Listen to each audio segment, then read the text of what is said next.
All right. Yeah.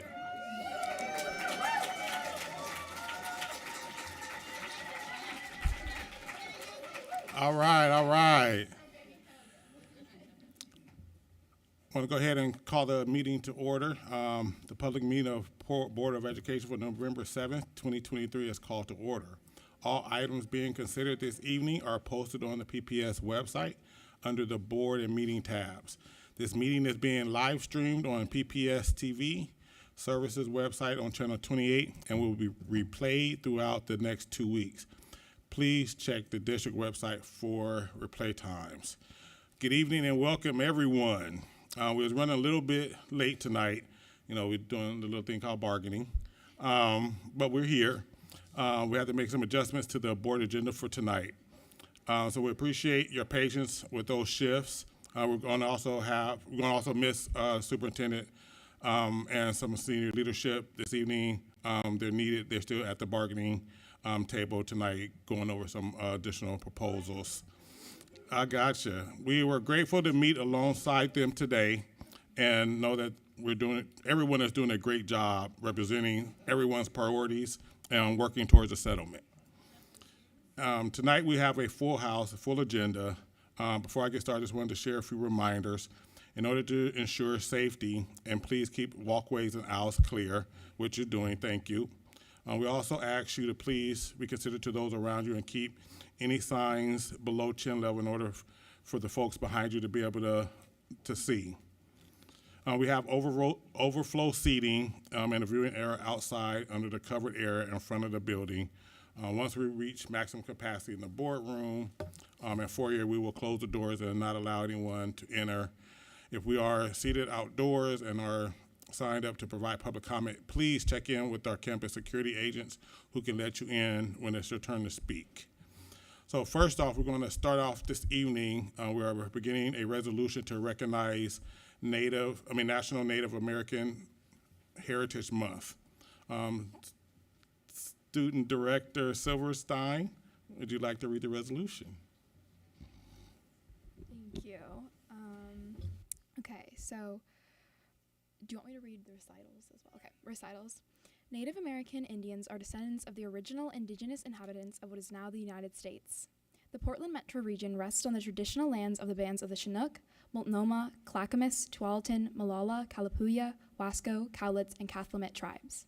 These tribes established their communities in a resource-rich area where they traded and fished along the rivers and harvested these natural resources that fed and maintained their families.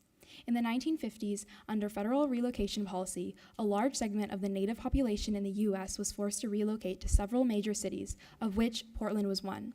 This has added to the diversity of tribal representation in the region. Portland boasts one of the largest and most diverse urban Native American populations in the U.S. The history of Native American Indians is rich with those who positively influence and enrich our nation, our society, our region, our state, and our schools through their entrepreneurship, commitment to community service, deep value of justice and liberty, and social and cultural life.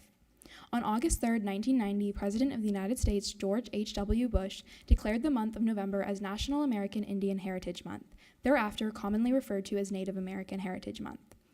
Native American Indians have made profound contributions and continue to make advances in education, medicine, art, culture, and public service, and been a consistent and vital influence in our nation's growth and prosperity.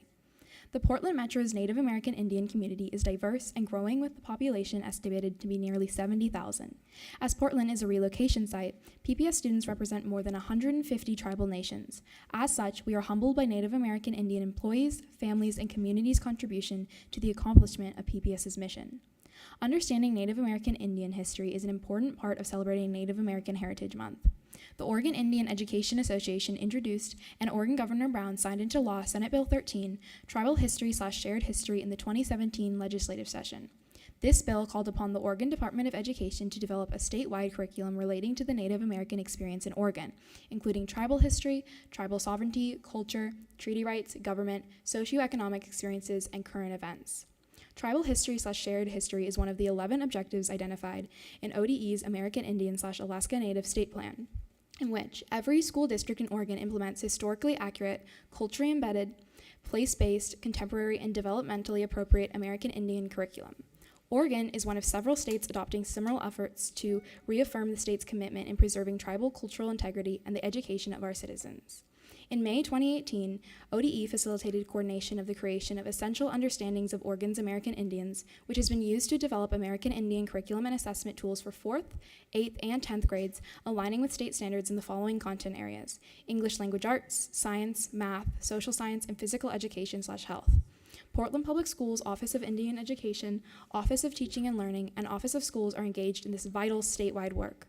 As of January 2020, the state of Oregon requires implementation of tribal history/shared history within all K-12 school districts throughout the state.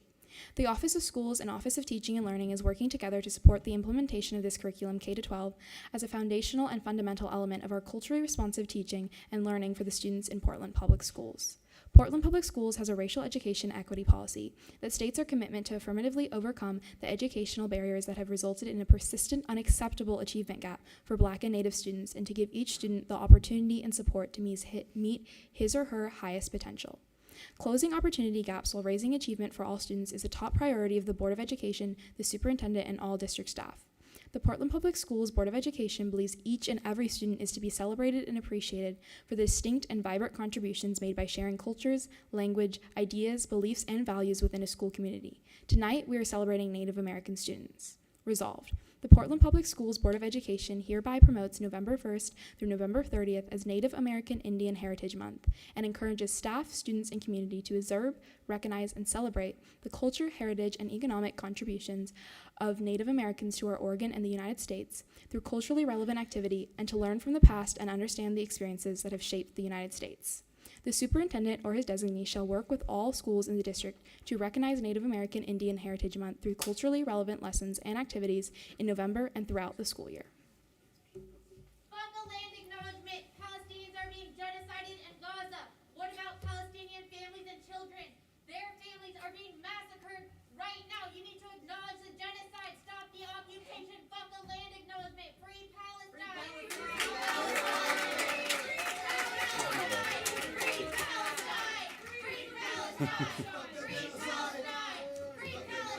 Thank you. We Statement about Palestinian genocide. all right. Thank you. Like that bridge, Julia.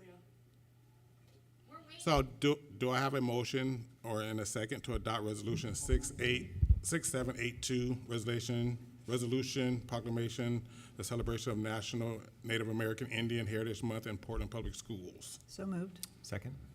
Is there any board discussions? Ms. Bradshaw, is there any public comments? Yes.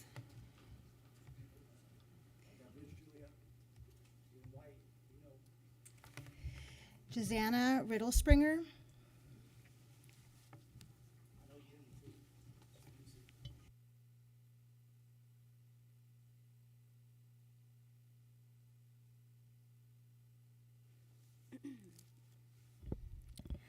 Hello, everyone. My name is Josiana Marie Riddlespringer.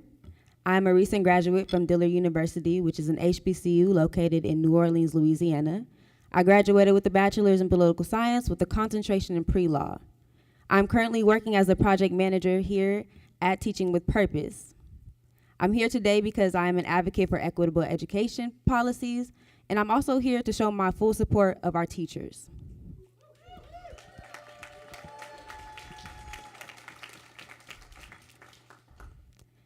As we speak about the first item on the agenda, the resolution 6782, which recognizes the observance of National Native American Indian Heritage Month in Portland Public Schools, I would like to share a term that I learned from one of my high school teachers, which greatly impacted the way that I chose to view history.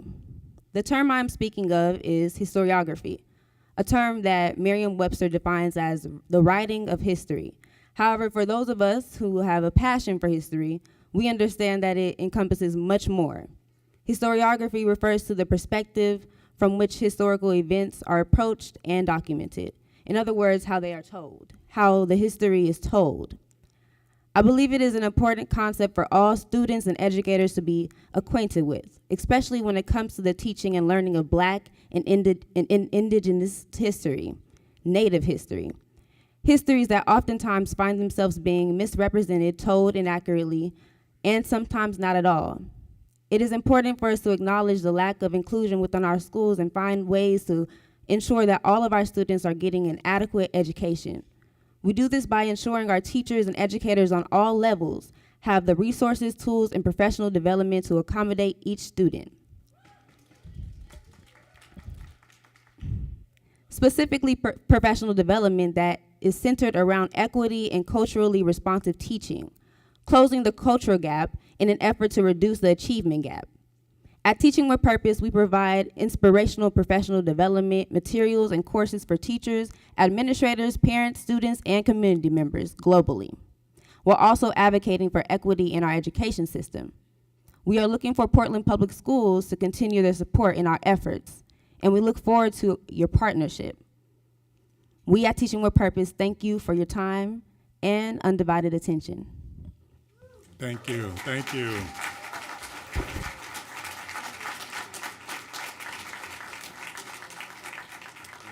Ms. Bradshaw, is that all public comment? All right. The board will now vote on Resolution 6782, resolution proclaiming the celebration of National Native American Indian Heritage Month in Portland Public Schools. All in favor, please indicate by saying yes. Yes. Yes. No opposition. Student Director Silverstein, please indicate your vote. Yes. All right. Are there any abstentions? All right. Resolution 6782 is approved by a vote of 7-0. Thank you. Stand back. That was Native genocide. Stand back. Student Director Silverstein unofficially voting yes. All right, now we have the student representative report or student director report. Would you like to present your report? Thank you. I feel like I need to address the elephant in the room. And I want to say this is based on discussions with students, and then also today we had a meeting of the District Student Council. So in regards to the strike, students have reacted in a variety of ways. Some have expressed gratitude for a much needed break. Some have taken the time to catch up on overdue work. Some have joined the picket line, and some have expressed fear over all the unknowns. I think we all know this, but it's important to emphasize that students and families are impacted by the strike. Students lose community and instruction. Families have to sacrifice and scramble to find childcare. It's important to also acknowledge the impacts on teachers who are loved and appreciated. They are losing pay to advocate, and there's a mental burden to feeling unsupported. We students see and hear you, and we also thank you for everything you've given us.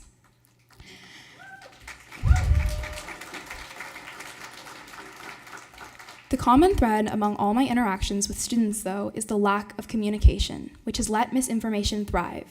In the days prior to the strike, rumors flew that students would lose access to their Google Drives, and these rumors have since been disproven, not by any communication, but by the very fact that I typed this report on my school-based Google account.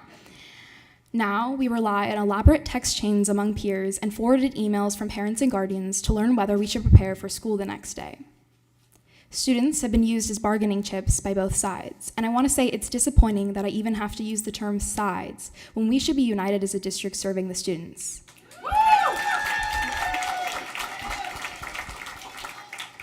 But we feel used, especially considering we haven't been provided with enough information to feel properly educated about the situation.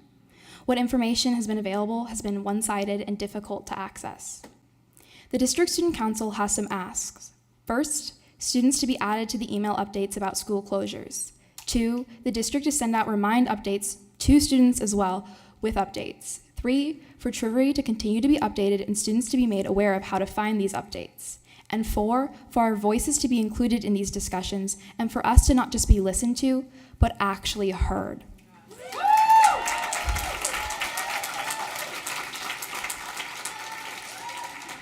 Because this is a long-standing issue. The breakdown of trust described by teachers is echoed by students. And to be truthful, it's impacting the functioning of the district.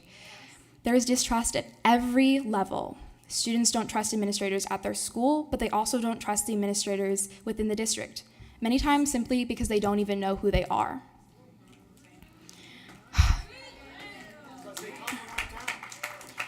And if the district student council, the students who should have the most access to this information, are saying this, What does it say for all the other tens of thousands of students in PPS?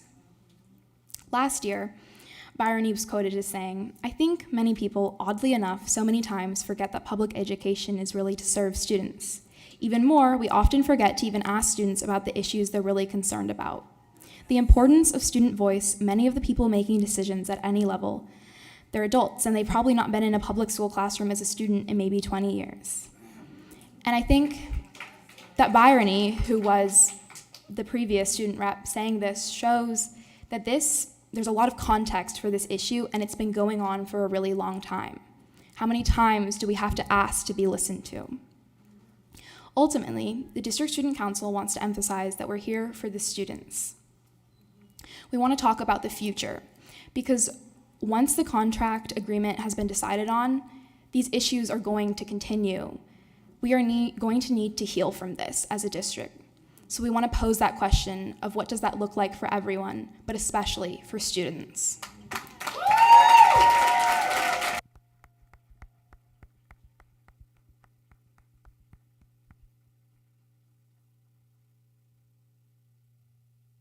Too bad, Gigi, you couldn't hear that one. Thank you, Frankie. That was great. That question posed to who? So next we have student comments and public comments. We'll first start with students. Ms. Bradshaw, do we have anyone signed up for public comments? Yes. Nima Cruz, Aaron Cruz, and Penelope Hogan Hellis. Thank you. So first, the board, thank you guys for taking the time to attend the meeting and providing your comments. Public input informs and improves our work, and we look forward to hearing your thoughts and reflections. Our board office may follow up on board-related issues raised during public testimony. We request that complaints about individual employees be directed to the superintendent's office on a personnel matter.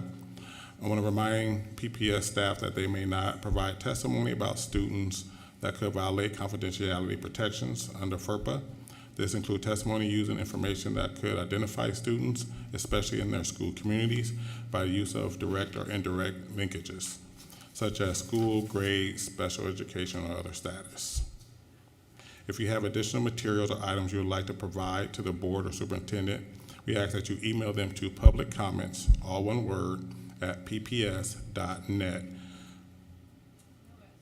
Please make sure when you begin your comments, you clearly state your name and spell your last name. You will have 3 minutes to speak.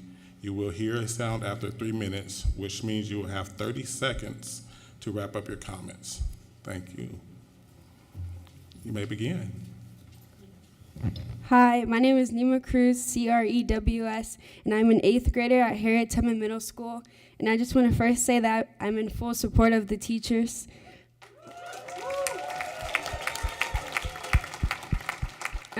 I am a Student with Purpose officer and had the privilege to participate in the Teaching with Purpose conference with Angela Davis.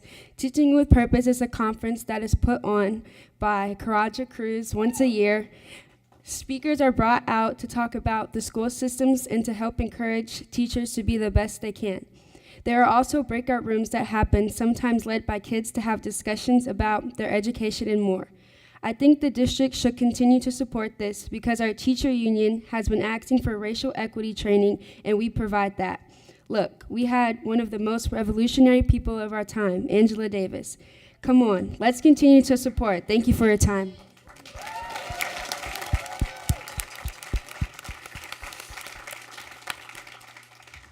Hello, my name is Hannah Range, that's spelled R-A-I-N-G-E.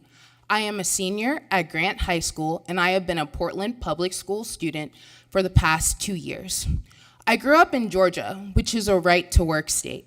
Georgia is ranked the 8th lowest in the U.S. for union membership at 4.4%. I am happy to be able to see my teachers exercise their First Amendment right, to stand up for what they believe in. The recent strike has given me time to reflect. Our teachers are the hardest working people on the planet. They work to ensure that we, the students, are instilled with the proper knowledge to help build a better future for our world. I am appalled to see that the teachers have to go through this. It is not fair that our teachers have to work in unstable conditions. They should not have to worry about rats in their classrooms or thermostats breaking in the middle of the year. A class should not have 40 kids in it because it disrupts learning and breaks the relationships between teacher and student. How can you possibly ask one to look over 40 kids and ensure that they all get a proper education? I recognize that the strike hurts us as students, and it's not fair for us either. I myself am a senior getting ready for college. The strike raises trouble for seniors receiving letters of recommendation, and it halts receiving transcripts necessary for college applications. This is only a small percent of the equation. The time off from school hurts minority students and students from low-income families the most.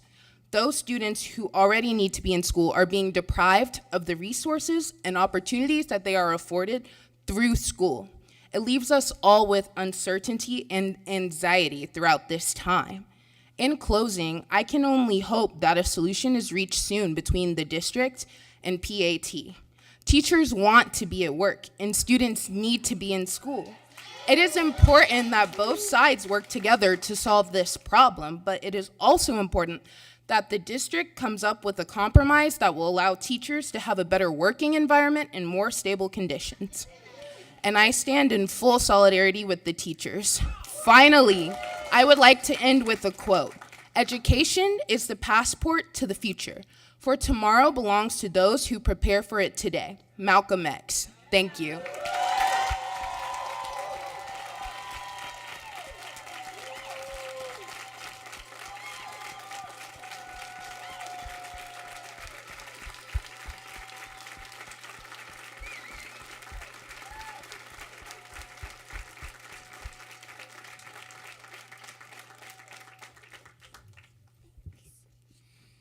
Good evening, school board members. I'm Penelope Hogan-Tejas. I'm a student at Chief Joseph Elementary in 4th grade. I'm here to address the teacher strike. Leaving school for so many kids like me is really hard.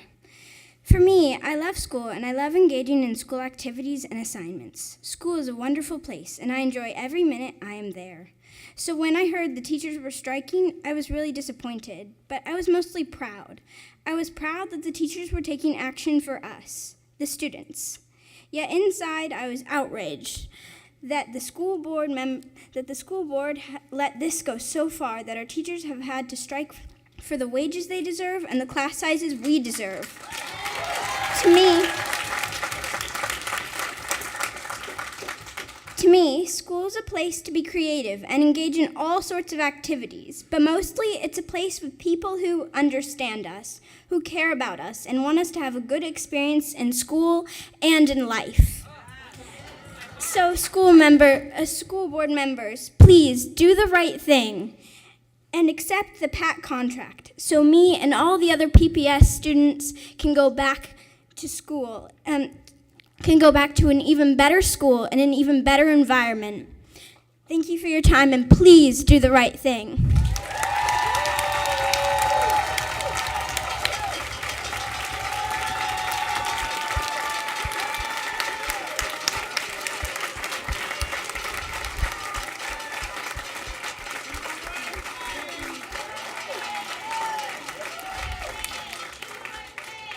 Thank you, thank you. Do we have general public comment? We do. We have Karanja Cruz, Thank you, Peter guys. Sachs, Aaron Savage, and Devin Ghani.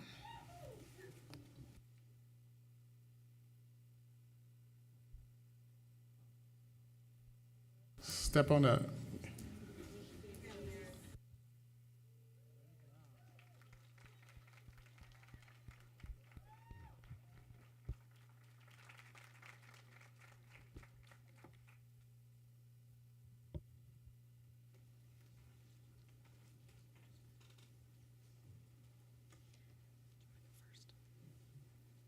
Do you want to go first?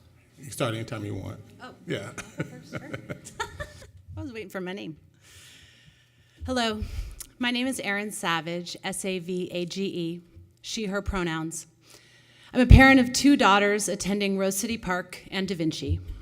I was a PPS teacher for 16 years.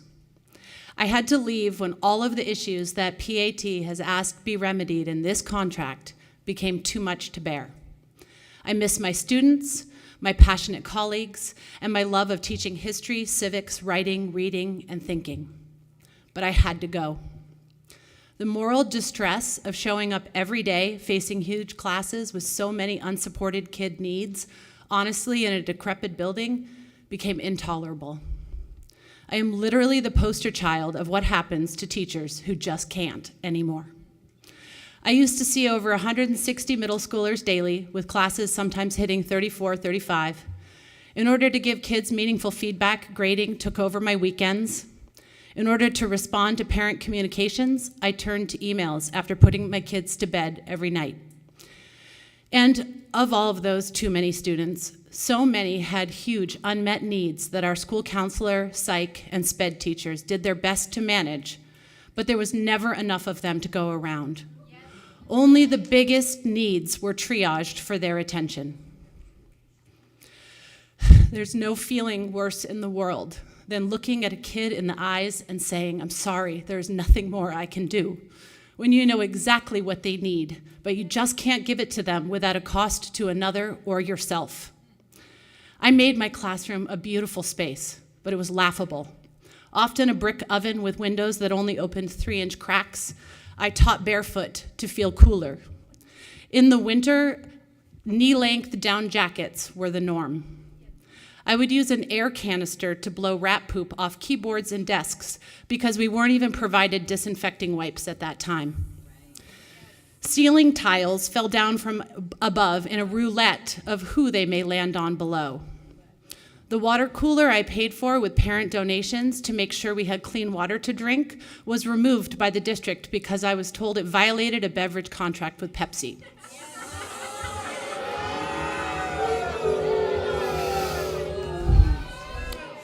As school shootings became the norm, I became so worried about my students' safety that I purchased escape ladders with my own money and a metal bracket that allowed my door, which only locked from the outside, to be locked in the event of an emergency, despite my pleas to replace the handle. With constantly changing new adoptions, I was on my own to navigate them, as any planning time I was given was occupied by district directives. I cannot think of a single time my colleagues and I were allowed the discretion to actually plan together without an agenda given to us. With all of this, if I was paid well, I might have persisted. I had maxed out on the salary scale in both years of service and education, so at age 40, when I realized I would never make more in my career, and in fact was making less every year with each new contract's raise, rarely keeping up with inflation, it was just too much. I had to go. There is already an immeasurable cost to this strike, and you are just turfing it to families in our community. To be honest, I don't even know the details of budgets and expenses, and truthfully, I don't need to. I just know we cannot afford not to give the teachers what they are asking for. I have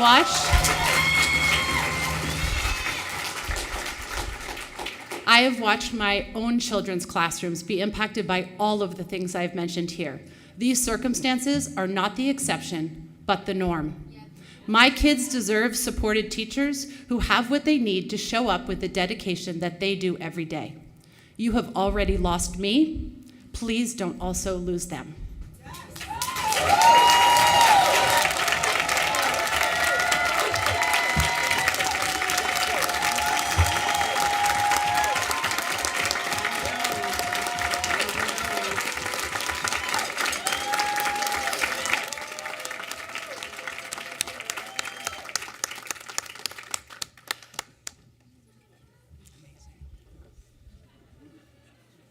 Thank you.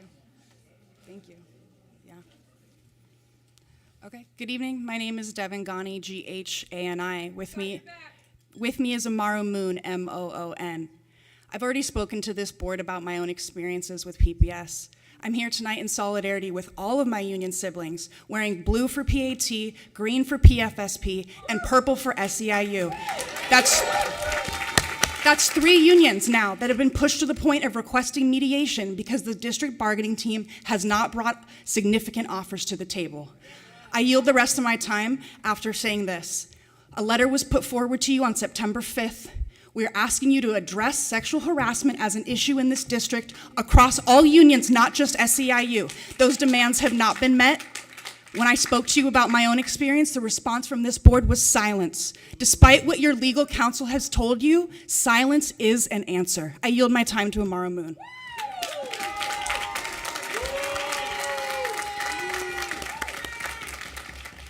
Thank you, Devin. I'm Amara Moon. I'm a paraeducator at Grant High School.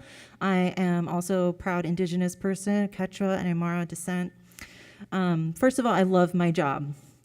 I'm here today because I do not love being a scab assigned to be a reading coach. This violates my contract. My right to not perform struck work is outside my normal job duties and ultimately is a tactic used to undermine both PAT and PFSP during this historic strike. Paraeducators have asked time and time again for relevant, comprehensive training for our positions and gotten nothing. PBS provided no pedagogical training, no medical training, no training on neurodiversity, no de-escalation training, no practical training to me at all before I was placed in a classroom. All I had was how to safely and legally restrain a child. Our union had to fight for years to now have 1 day of training for paraeducators. Yet all of a sudden, when teachers are striking, we get comprehensive training, materials, and support for a role typically done by licensed staff. Did you know that a reading coach typically makes upward of $50,000, $60,000, $70,000 a year? I make $28,000 a year. Why is it now, when the teachers are striking, there is the ability to train and support us? If you wanted to, you would. So you didn't want to for our normal jobs, but you can now? I find that to be extremely corrupt and disingenuous.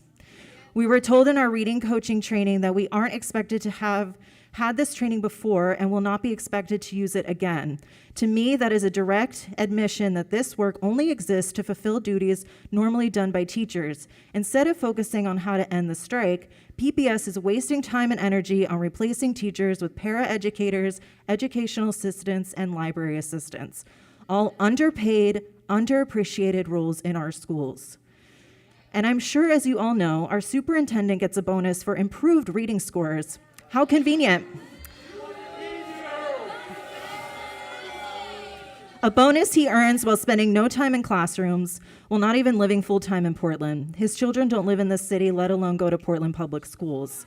Why should I be forced to cross the picket line and perform struck work for a bonus going to someone who doesn't have any commitment to this community beyond a huge paycheck?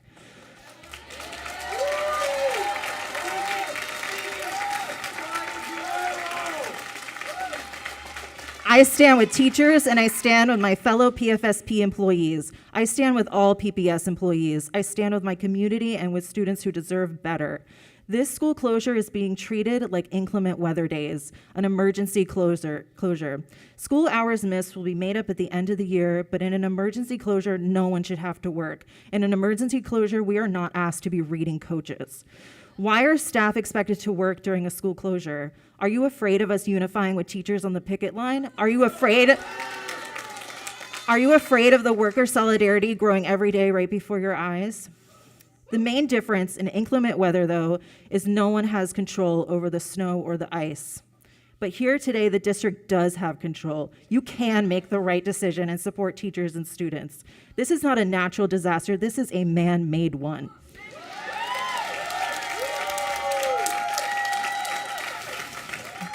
I miss my job. I miss my students.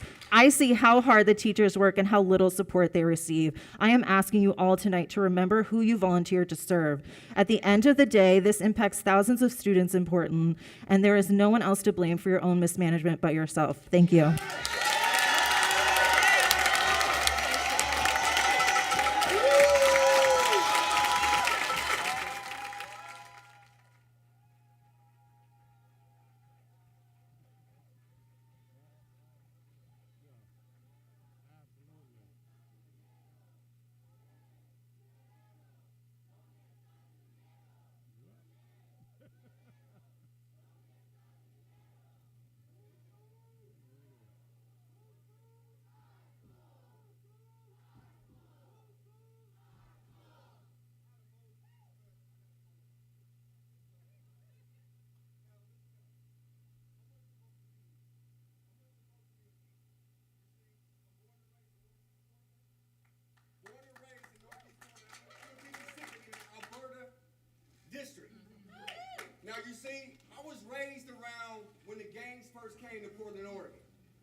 My surroundings was nothing but negativity.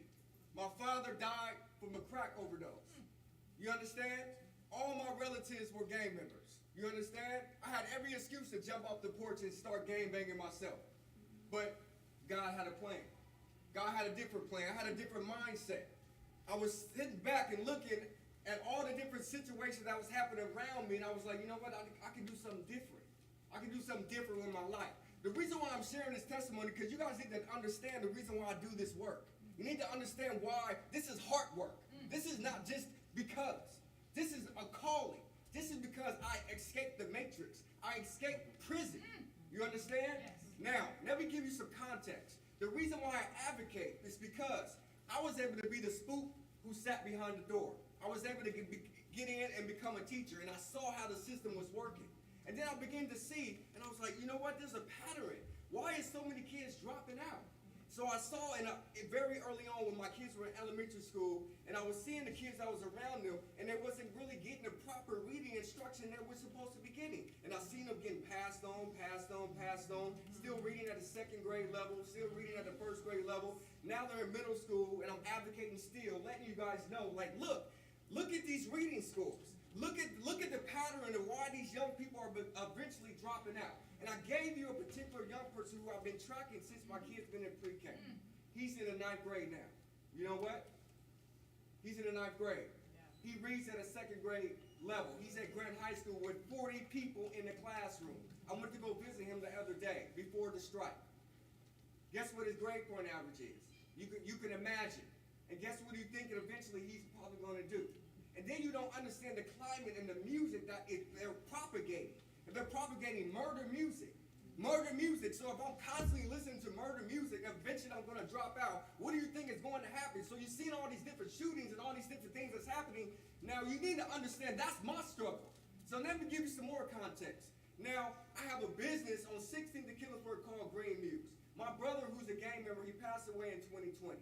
Now, he was way beyond his years. However, a lot of the young gang members, I guess, knew that he passed away, and we had a celebration before anybody knew. My brother, my mom, and myself, we all sat down. How do we want to be remembered? He was like, you know what? Let's just have a celebration at Alberta Park.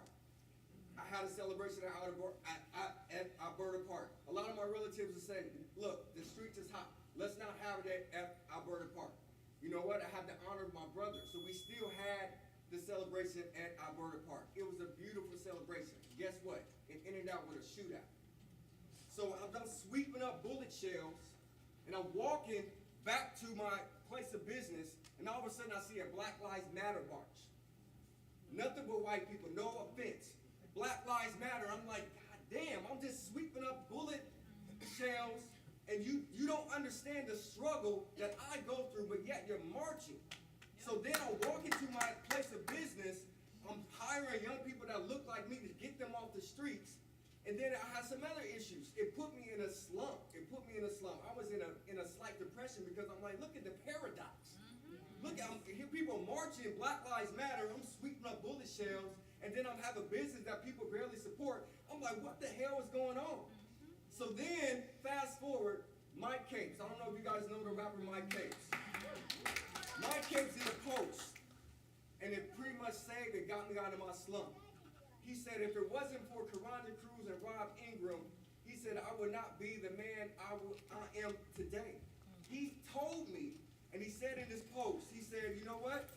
When you and Rob shared your testimony and how you can go a different route, you don't have to go the gang route, I was actually on my bus to get jumped in. When you guys shared that testimony, I got on a different bus. So now we have Mike Capes, who's also working with youth. So look at the trickle-down effect. So the work that I do is nothing, it has nothing to do with any type of agenda, but to save our young people and the young people that we miss, that we ignore. Yeah. So, please, I have to speak to all four corners of the system. I'm speaking to the board, who directs the superintendent. I'm speaking to the superintendent who directs the principal. I'm speaking to the principal who directs the teacher. I'm speaking to the teachers who directs the students. Empower the students. Okay? I wanted to speak to all four corners of the system and let you guys know to understand the work that I'm doing is way more purposeful. Teaching with purpose is for a purpose. You understand? So we need to have the district continue to support it. I was told that the district was not going to support teaching with purpose anymore. That's what the administration told me. So it's up to the board and it's up to our union and say, hey, we want this racial equity training. Let's get it. Let's have it. We have it.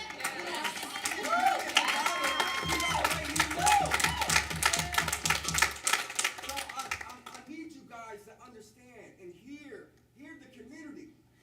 Hear the community. This is about community schools. I am a union member. I'm a retired teacher. I still pay my dues. I'm a lifetime member. That's right. That's right. So I'm asking, in the midst of bargaining, there's a vulnerable group of young people. They need teachers who want to be there. I don't know the way the system is set up now, but they always end up with teachers that don't want them to be there. So if we can create in the midst of bargaining, be like, hey, let's set it up where we can put teachers to direct and focus on those most vulnerable students so we can start raising purposeful, meaningful information and people, not students, people, young people. So I had a whole speech. This is just off the top. This is just in my spirit. I had to just do away with the speech, and I was just looking back, and I'm just like, look at the four corners of the system. But yet, I see these young people every single day just dying and going to jail. Look at the stats, look at the statistics. How are we only 6% of the population in Oregon, but yet represent 13, 15% of the jail population? Something is wrong. So that is why I advocate. That is why I do these board testimonies. That's why I do my complaints, to get you to understand. Okay? Understand how the system is working and what we can do to maybe save some of these young people. Yes. That's all I have to say.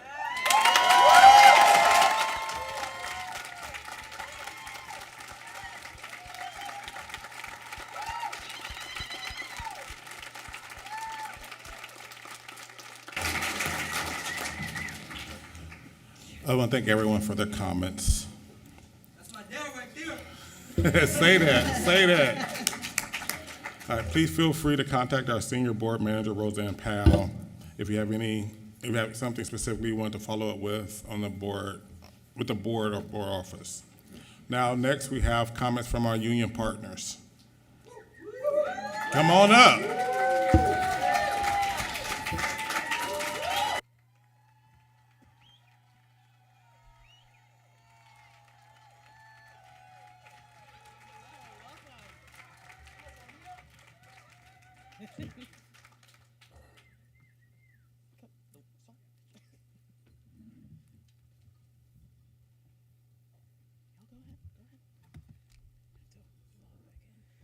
Good evening. Last month I shared that our members wanted a contract that would allow our entire school community to thrive. Friday afternoon, PFSP reached out to the Employee Labor Relations Board to request mediation. SEIU requested mediation the same day. And PAT is currently striking. We are encouraged to hear that the chair believes we're working towards solutions because my members have expressed to me that they are currently in a crisis of faith with the administration of Portland Public Schools. I have members reaching out to me every day disgusted by the fact that they've been asked to coach for our lowest scoring students.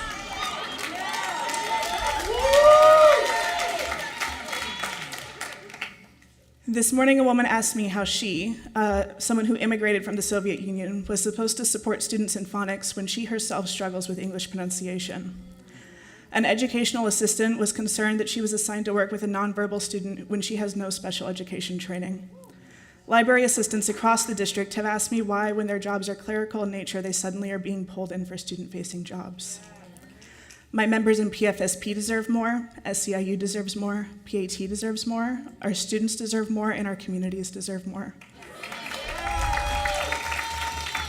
All of our labor has dignity. We deserve contracts that honor and respect ourselves and the students that we are all here to serve.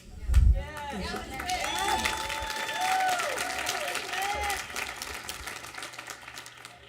Hello, my name is Charlotte. I am a paraeducator at Pioneer.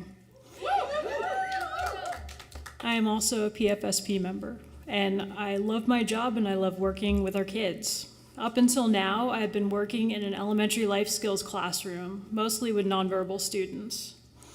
Our team works to teach communication skills and life skills like hand washing, brushing teeth, and self-advocacy. This week, the district has assigned me to some second graders I have never met and expects me to be their reading coach. On Wednesday and Thursday, I received a few hours of online training and printed out a curriculum I have never worked with. There's so much information, and I'm very overwhelmed. It is a special kind of punishment to watch my colleagues from all over the district stress out because they are being asked to do something they are not prepared for. Seeing longtime paras, EAs, library assistants close to tears because they are struggling to navigate technology they have never had to use. It is my understanding that most parents are opting out of this because they are choosing to support our teachers and are able to see this for what it is.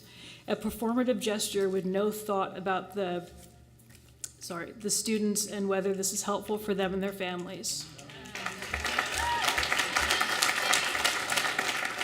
I did notice that no Pioneer kids have been offered this service, so we can't pretend this is equitable either. There is so much wrong here. I have not talked to a single PFSP member who is comfortable with this new job. I have not talked to a single reading coach who feels they have been adequately prepared to do this. Personally, I'd love to be making badly needed materials for my classroom and using this time to plan things for kids I usually work with. Last but not least, the industry rate for reading coaches averages at $67,000 a year, which is more than double what I make. Oregon law forces me to cross the picket line as a public sector employee, but I stand in solidarity with all of my union siblings and will do my best to help support my community. Thank you.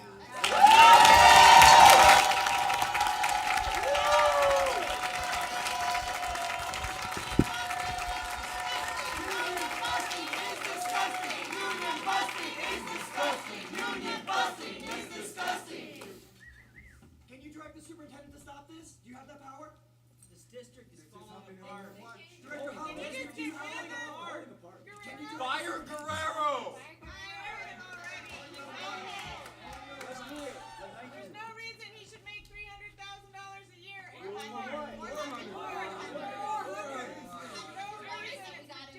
What happened to the BBC, bro? How many?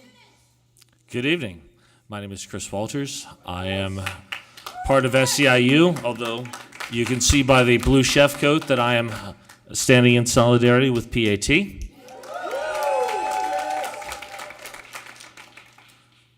I came and sat in front of this board about 5 or 6 months ago and talked about the importance to our bargaining team that the district provide living wages for employees in the Portland area, for not just SEIU members, but also PFSP members.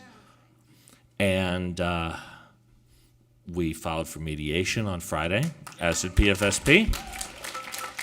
The district's latest proposal does not even meet a $20 floor, similar to what PFSP has now rejected twice. I'm presuming not because you all want less money.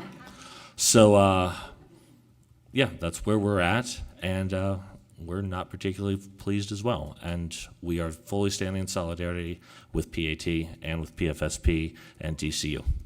Thank you.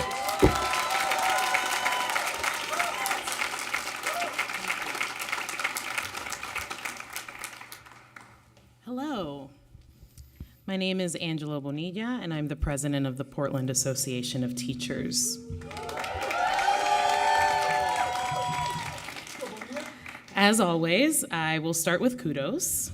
So a kudos to all the staff in our schools providing meals, maintaining our buildings and our classrooms, and doing the best they can to work their contract during our strike.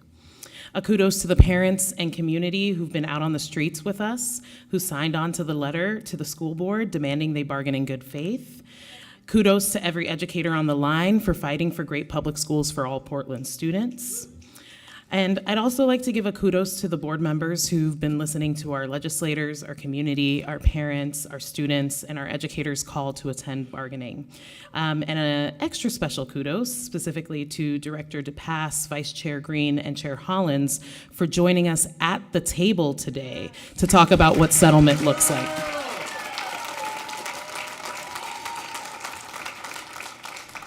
Kudos for listening to our bargaining team for almost 3 hours as we shared our bargaining priorities and for coming back to share the district's priorities. What we shared with the board was what we've shared for the past year. The status quo will not do. We have 3,700 educators on strike because we need change, because our students need and deserve better than what we've been able to give them. And we shared that a path to settlement means real, tangible improvement on these 6 priorities. A cost of living adjustment that is close to the rate of inflation, smaller class sizes, increased planning time and planning days, special education supports and staffing, mental health supports and staffing, and healthy and safe schools and facilities. Today, because of the board members at the bargaining table for the first time in about 10 months, I felt like we finally had a breakthrough at the table. It is unfortunate that we had to wait until 40,000 students were out of school and 3,700 educators were on picket lines for us to see that breakthrough. But what we've seen during those 9 and 10 months instead has been a lack of movement. We made it clear from the start that we needed help. We made it clear that we cannot keep going this way, and we will follow the legal timelines provided by the state to get to a settlement. This strike was not a surprise, and it was avoidable if only we were heard and believed.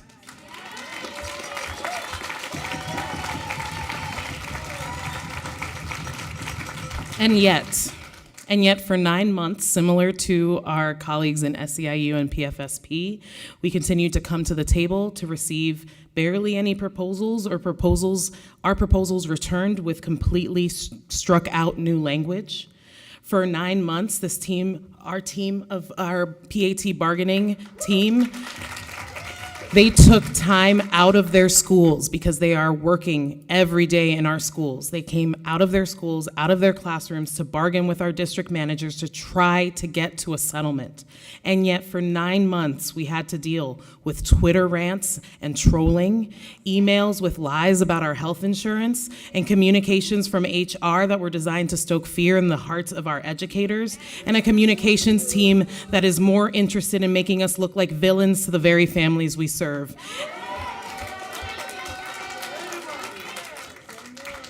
And yet, when we were down in Salem lobbying for additional funding during bargaining, our superintendent did not ask for more than the current service level. The status quo was good enough. I wish that energy was used to work on proposals and avoid a strike, because if it was, we wouldn't have to be here. But the actions of PPS management and the communications team have taught us that they care more about winning than putting our students first, because we know that we cannot put our students first if we put our teachers last. So with this new breakthrough, we will do everything it takes. We will be bargaining and working on proposals tomorrow and the day after. We will keep bargaining, we will keep picketing, we will keep standing up to build something better than what we've been given in order to do better by our students.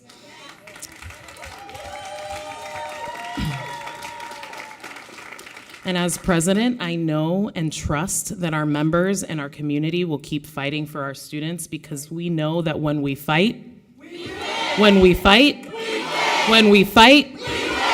thank you.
All right, so. She needs to.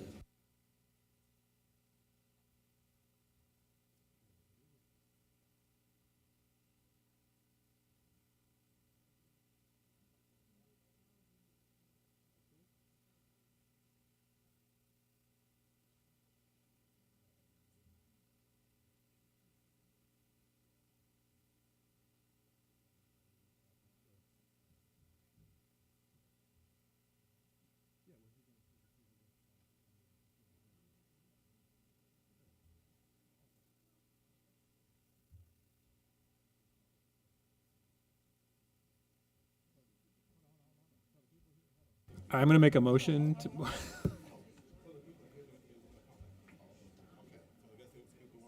Okay. All right. So next on our agenda is the naming of school communities and their mascot. Do we have Karina Wolf in attendance? Awesome. So she's going to present this.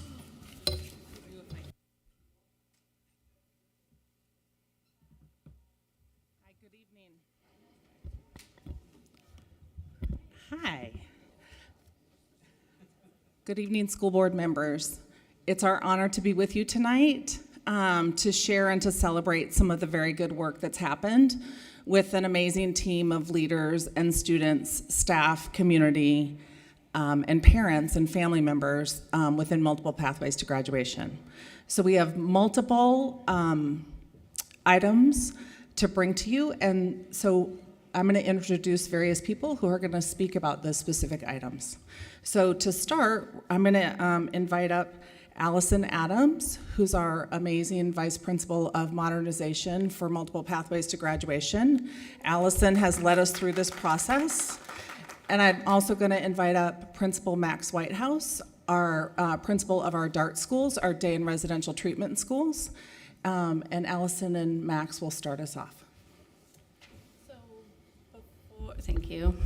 Before I get started, I just have to give some appreciation, especially to those of you that were here when this started. So a few years ago, a group of programs, so 2 schools and 2 programs, Alliance High School and one of the DART campuses, and the Reconnection Services and Teen Parent Services, we found ourselves without a building. And many of us were nestled inside of Benson High School, and we didn't know where we were going to go, and they didn't really have a plan for us. And through some pretty powerful voices of students, we are now here today naming that building and giving our schools, thank you, our schools and our programs a kind of refresh. And so I just want to express my appreciation as programs in schools that often get forgotten and stuck in basements. This was a really powerful experience for our community.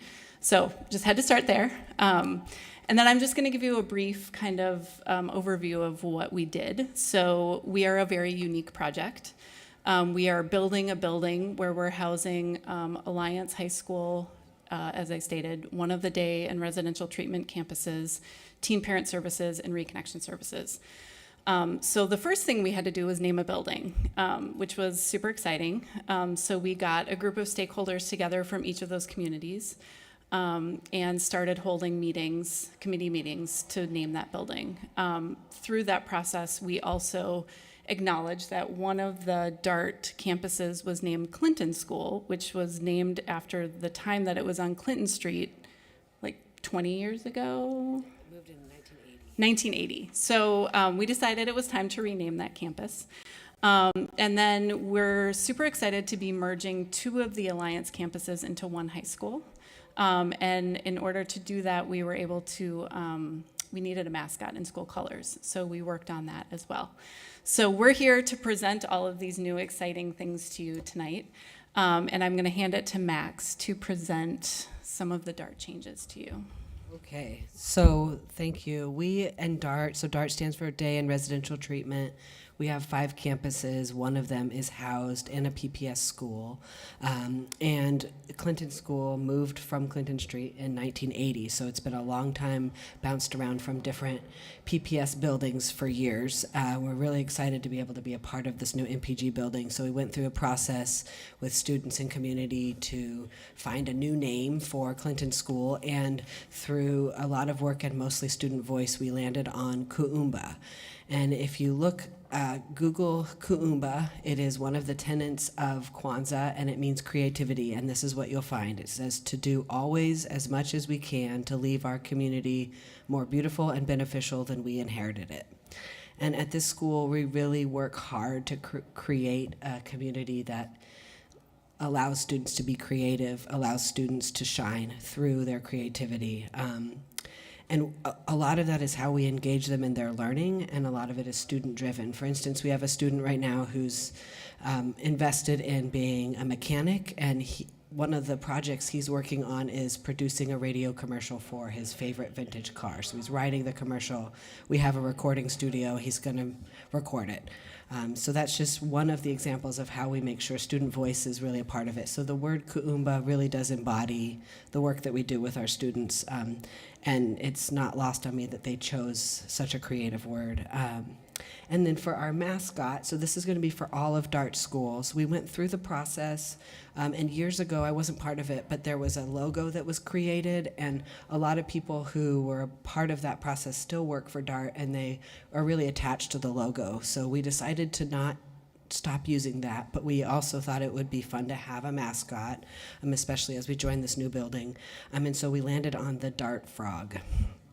It's kind of a no-brainer, the name itself, but also, the Dart Frog became a forerunner. A lot of things were proposed, and that one was chosen, and it's fun because this is a poisonous animal, but it gets its poison from the environment that it's in. And if a dart frog is in captivity, it's not harmful at all. And so if we think about our students and the challenging lives that they've lived, and sometimes unmentionable traumas that they've experienced, and they come into these treatment programs, once they feel safe and supported in the programs and in our classrooms, they kind of let that exterior go. And so the Dart Frog does kind of match that. They're also really cute and colorful. So that's what we've chosen. Thank you. Thank you. Thank you, Matt. Thank you, Principal Whitehouse. Next, I'd like to invite up one of our amazing, brilliant, resilient Alliance former students, Jupiter, as well as our new principal of Alliance High School, Principal Aaron Ferguson, to talk about Alliance.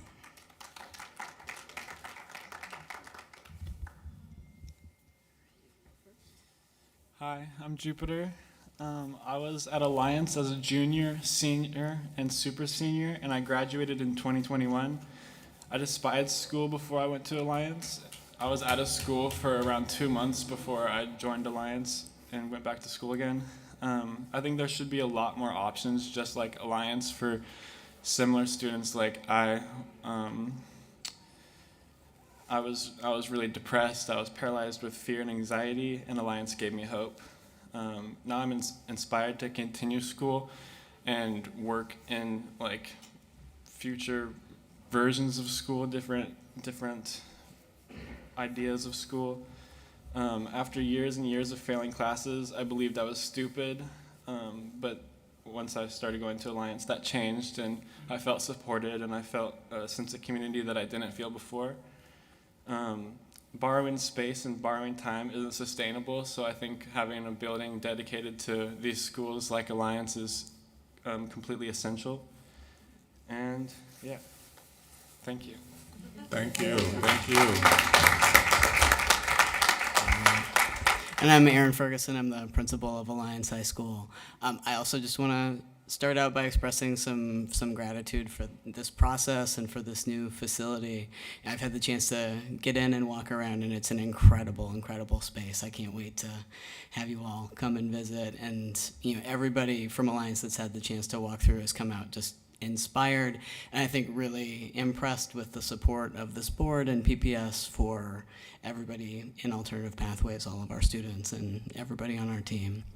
And then I'm going to talk a little bit about the king snake, which is the mascot that our students voted on and chose as the symbol of Alliance High School.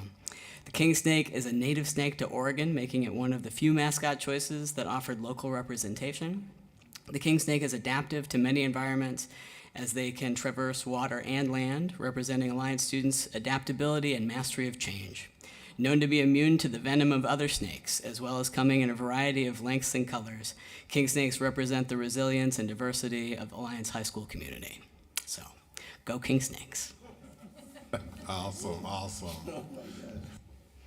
Okay, thank you, Team Alliance. And now we're gonna shift out, and lastly, I'm gonna invite up, I'm gonna introduce one of our Multiple Pathways to Graduation students who was on our naming committee, and her voice was instrumental on our naming committee and guiding our work, Rain McClawhorn, and she will share with Allison about the significance of place and space in our Multiple Pathways buildings before I close this up.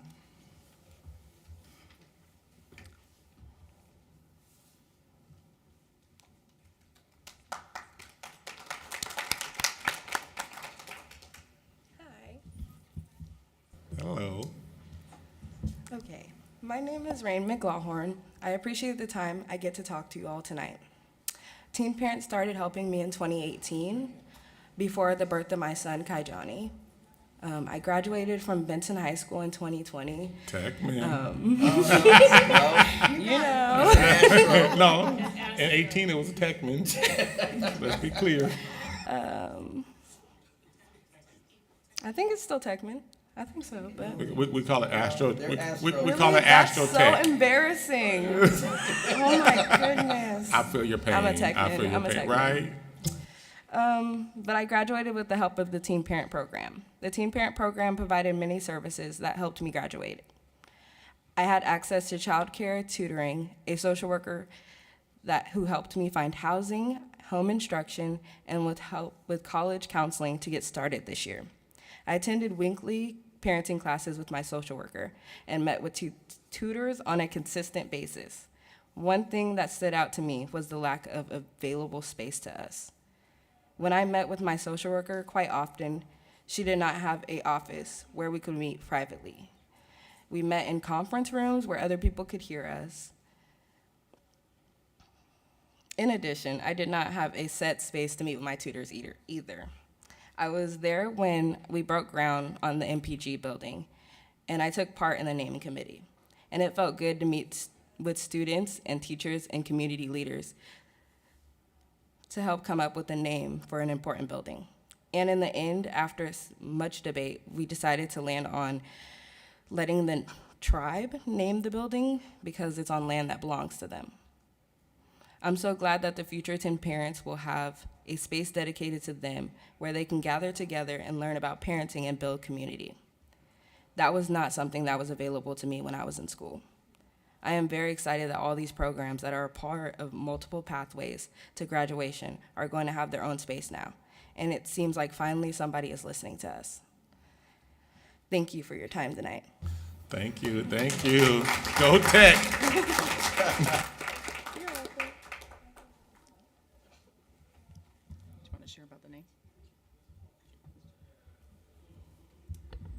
So, Rain shared that, so we went through sort of the traditional naming process, and through that process, the community voted to work with elders of the Chinook tribe, and I think a few other tribes as well, to name the building.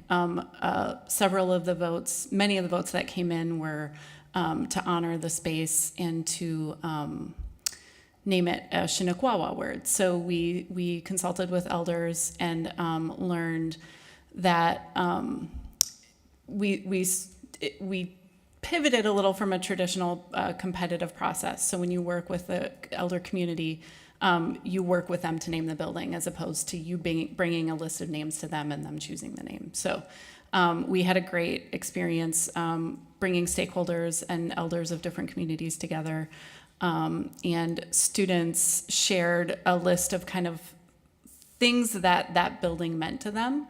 And what we landed on was many future paths. So in English, the word is many future paths.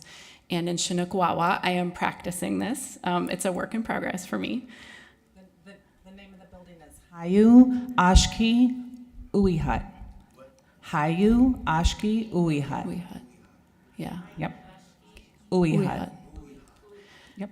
And we're actually working with some of the architects and designers of the building to figure out a way that maybe we can have it pronounced, like you could hold up like a QR code, or so that we can really, I think it's really important to us that we work with the community to understand how to pronounce it correctly. So that's a piece of it as well. Yeah. And I'd just like to, thanks Allison, and I'd just like to end with gratitudes. So one of the things that was really clear in this process is that we had the support, lots of support to get to this moment. And so Allison, for years, has led us through this process. Director Brim Edwards has been our board member on the DAG, supporting the process of this building and this creation. And I also like to say that we came up with a timeline, an internal timeline that we did not meet. And when we did not meet it, because we were listening to our community and to our tribal communities, I just want to really give a shout out to our superintendent and our chief of staff, because they were absolutely understanding and we had their full support to do things in a good way. So I just want to appreciate that. I think one of the things that is paramount in this process is when we think about students who are not visible, frequently not visible, making sure that we took a process and made a process where students had a voice, where families had a voice, where our staff had a voice, and where we listened to our tribal communities. So one of the things I would like to do is make sure that they were not able to be here this evening, but I want to really end with gratitude for our 5 tribal members who provided us and guided us through the way. So Katie Holland is a Siletz tribal member who provided tribal consultation from the Siletz tribe, as well as she's an early educator who's been around, and she's an elder and a mentor to many, including myself. So we could not have been here without Katie, who really guided this process. She also enlisted Nick Viles, who is also a Siletz tribal member and the tribal language specialist from the Siletz tribe. So I'd like to thank Nick. From the Grand Ronde tribe, we worked with Greg Archuleta, who is also an elder and specialist in language and culture, and as well as David Harrelson, who really was instrumental in getting us into, if we were going to do a process for naming this building that was in a traditional path, what would that look like and what would the steps be? And so I appreciate both Greg and David for their guidance. And then lastly, I'd really like to thank Rachel Cushman from the Chinook Nation. So Rachel is a Chinook tribal leader, and she works tirelessly and also gave lots of guidance and feedback on different suggestions that came up from different students and from the list. And so I'd also like to thank the Chinook Nation and specifically Rachel Cushman. So I'm look forward to celebrating them all in person and honoring them all in person at the grand opening at the end next fall. So with that, I just appreciate the work of everybody in Multiple Pathways and all the folks that came together to make this night. Most importantly, our students who came tonight to be with us. So thanks, everyone.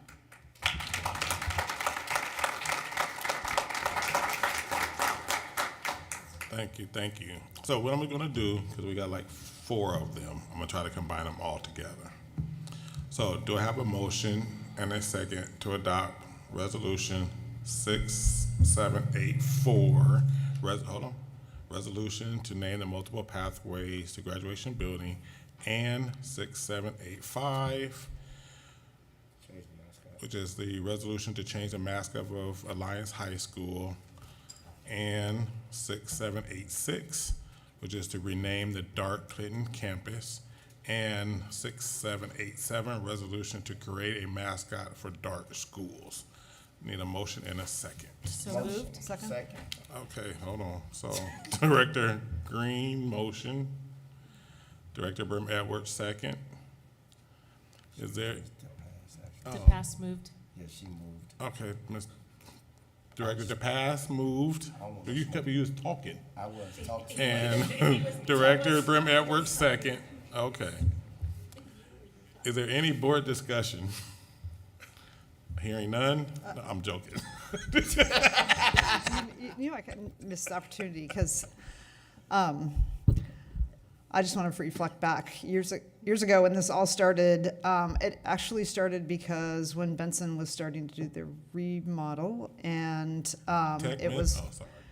Well, this wasn't the finest moment, I would say, because it was, we have all these programs that are in our school that they need to go somewhere else. And I think it was generous, Allison, to say nestled, because it actually sounded nurturing and a part of the larger school. And the students who spoke up, who came and spoke up and advocated for themselves, made it really clear that they didn't feel welcome in the larger community and they didn't have a space. And they were kind of stuck wherever there was like an open room. And today would have not happened but for those students and the staff who advocated for them, who take care of all the students in the different programs. And to me, it's, I think throughout the process, I love the non-competitive process that you described for the name, because in some ways, it's so reflective of the conversations that happened early on about the importance of place. When we're all stuck in classrooms where we feel not welcome, where we don't have the same type of facilities, it sends a message about our place in PPS. And so I think it's great that we're here, and I can't wait to have the day that we open that building, because it's going to be a beautiful space, and it's exactly what the students advocated for and what they deserve. So I want to thank everybody who was part of the process, because it's going to be a great gift to all those students and to the leaders of the program. I'm really excited to see this development as well, as a graduate of a Portland alternative school that I had a choice of going to. And great things can come from students that go to alternative school, especially if you're allowed the freedom and the creativity I think you mentioned earlier, to really blossom. So congratulations, and I look forward to the invitation to the open ceremony. I'll just say really quickly, I really appreciate that you worked with some of our tribal government partners on these renamings. I think that's a really important as we continue to work to strengthen those ties with our tribal community. So thank you for doing that work. I was wondering, what is the translation of the school name? Many future paths. Many future paths. Nice. Hayu Ashki Uihat. All right, any other board comments? Yeah, I just wanted to say thank you for doing such a good job including students in this process. It means a lot. Yeah, just really quick. I was actually at Benson when Alliance was there, and I always felt bad that, Alliance just didn't feel like they had a home. And so this is really exciting. I'm really happy this is happening. Thank you. And your names are awesome.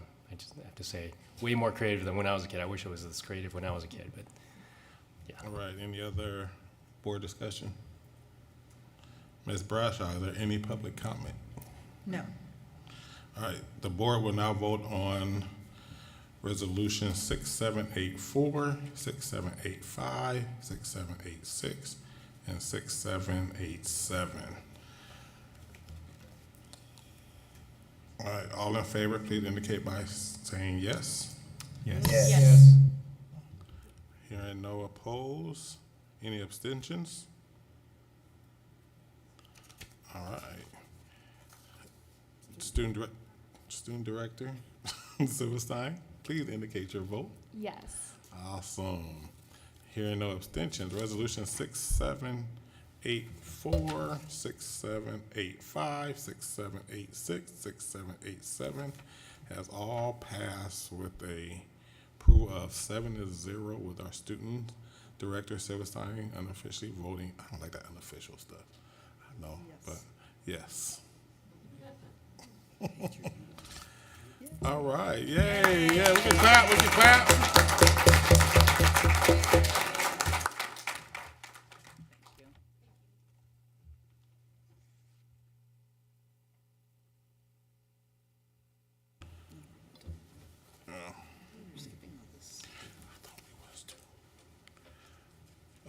Next, we have the appointment of members of the Community Budget Review Committee. Next, we'll vote on to appoint 3 new members to the District Community Budget Review Committee, also known as CBRC. Director Sullivan, as board liaison to the CBRC, is there anything you would like to share about the applicants and the process for reviewing and selecting the 3 members we will appoint this evening? Oh, yes. Thank you. I didn't know I was going to do this. Yes, I was on the committee that read the applications and interviewed, and I can just say that there are so many wonderful people in this community. I think we had at least 15 to interview, and they had I think, over 30. And I think we had a committee either between 3 and 4 people on different days, different people who did the interviewing. And it was just a pleasure to see the wonderful people who are out there, and also to think that I will be able to work with them. So anyway, it was great, and I'm excited about it.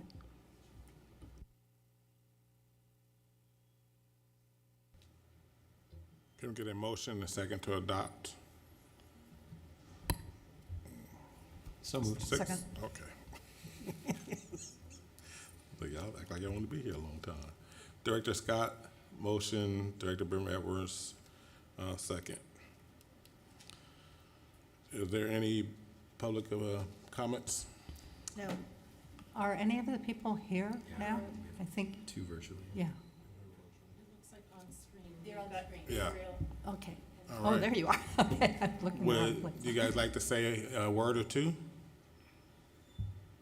You don't have to. I'm just really excited to be a part of this experience. I've been working in silos with PPS in different areas, so this is a great opportunity for me to be more aware of the way the budget works, but also to give some insight into what parents are feeling and some of the community's needs at large. So I'm just really happy to be a part of this experience. And just to know, she's a fellow Techman as well, so I'm just I thought I'd am, put it out Gary. there. We also have Jen Gray O'Connor. Hi, yeah, just echoed the same sentiment. So pleased to be able to serve as a parent, as a community member. I'm excited to be invited into the process and to be able to contribute my thoughts and the thoughts of the folks I'm in community with. So thank you. Awesome. Aaron? Hello. Yes, I'm also excited to get involved, and 2 kids just getting started through the process. So I figure I've got skin in the game and should try to help out as I can. Awesome. Go ahead, you want to speak? Yeah, I was just going to say thank you to all of you for applying. Thanks for going through the process of the application.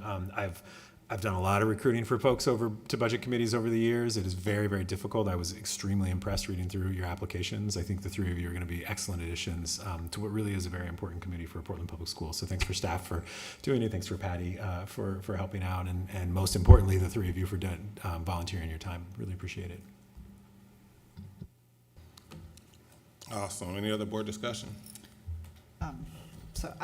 First of all, thank you, the 3 of you, for agreeing to serve in this capacity. It's super important for us to have a lot of other perspectives besides just the board's perspective when we get the superintendent's budget. So I'm looking forward to your feedback, your insights, perspectives as we get into the budget process. Last year, we had an amazing report from the committee.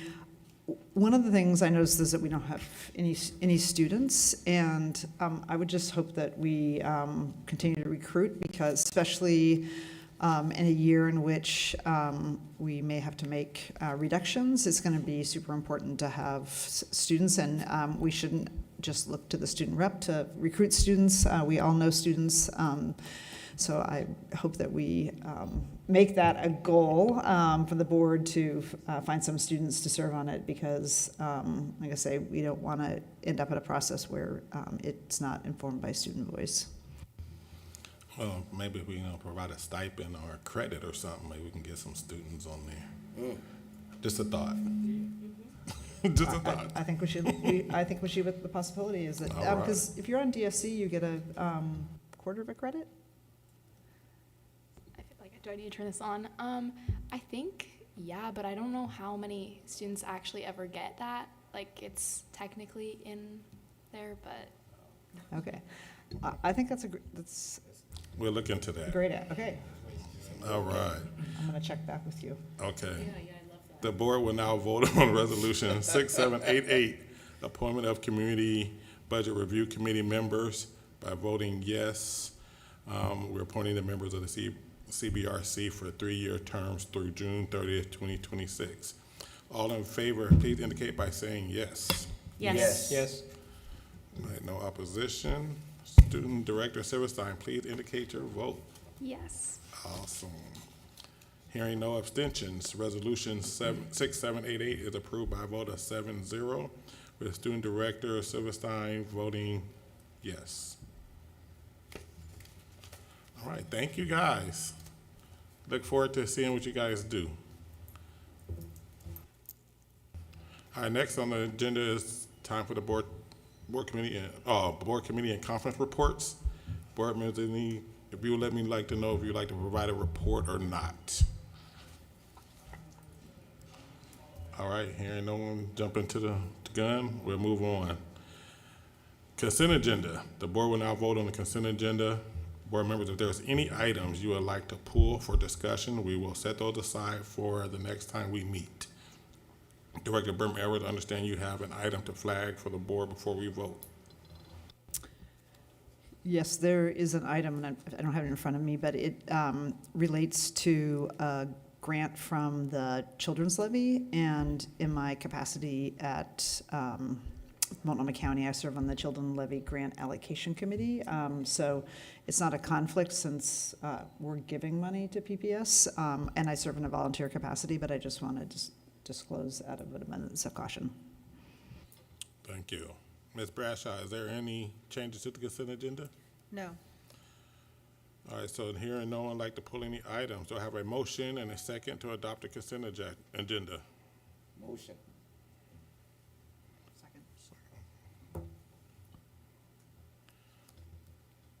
Any other board discussions? All right, the board will now vote on resolution 6791 through 6795. All in favor, please indicate by saying yes. Yes. Yes. Yes.